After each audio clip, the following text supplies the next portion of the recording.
Hi, everyone. So I'm Steve Davis. I'm a physician, and I thought I'd say something. Probably most of you saw my talk this morning, where I talked a little bit about my family, kind of how I got to healthcare and why I'm doing this sort of thing.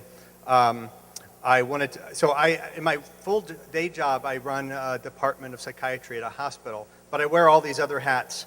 I'm the chair of the APA's Committee on Electronic Health Records. I get involved in this stuff because I'm really driven by a passion that I think comes from my experiences as a child and then growing up and seeing my family's members get ill with mental illnesses and some addictions too. One of the things I've gotten involved in recently is a group called whatsmym3.com. It's a company that has designed a mental health app that is a multidimensional app that looks at depression, bipolar disorder, PTSD, and anxiety disorder. It started in 2003 with a bunch of NIMH researchers who had a problem. There was no self-rated tool that measures symptoms of these top 3 mental illnesses. So through a number of series of research innovations, they came up with this tool that we have now. Why is it important? The World Health Organization has found that depression is the #1 cause of disease burden in the world, particularly in the United States and Canada.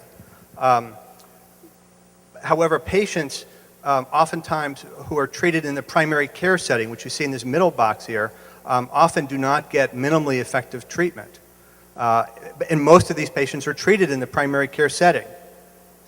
The cost associated with when somebody who has a chronic medical condition, like Crohn's, for example, and who also has a mental illness, the costs are generally about double what it is if you don't have a mental illness. And by mental illness, I'm including addiction.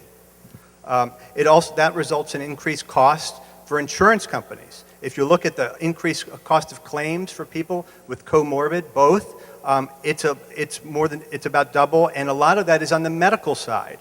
Because if your diabetes is not well managed because you're too depressed to take care of it, you're going to have more consequences on the medical side.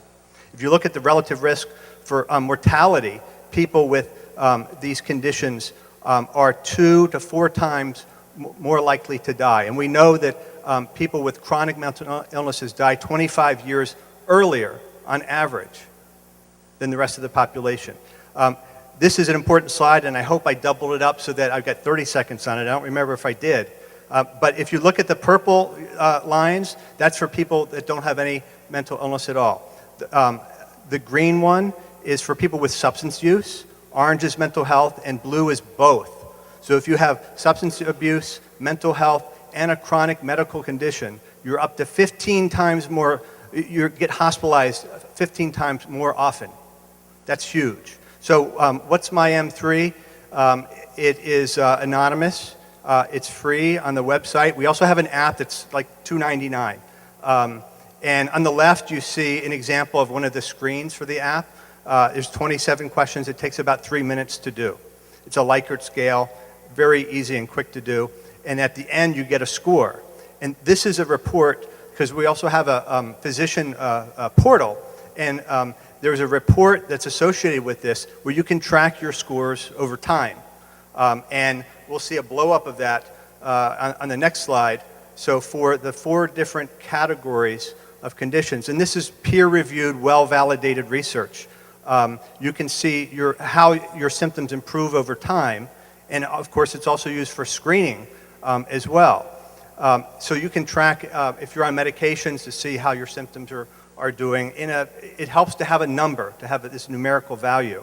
This is the m3clinician.com portal that physicians and other providers use so that they can keep track of all of their patients. Here's a typical report where you can see all the patients who are using this, and you can track what their scores are. And if somebody is all of a sudden popping up and getting worse, you can contact them because they can do this from home. They can do this from their phone, from their iPad. We had a story on us in USA Today a few months ago about this app. We were on NBC News in Washington, D.C., and we got a lot of hits on it. In fact, for about 3 days, we were the #1 medical app on iTunes. That's pretty good. So it's very easy to use, and people really like it. And I think that this makes it can make a huge difference in mental health care. My contact information here, and I think I'm about done. Thank you very much.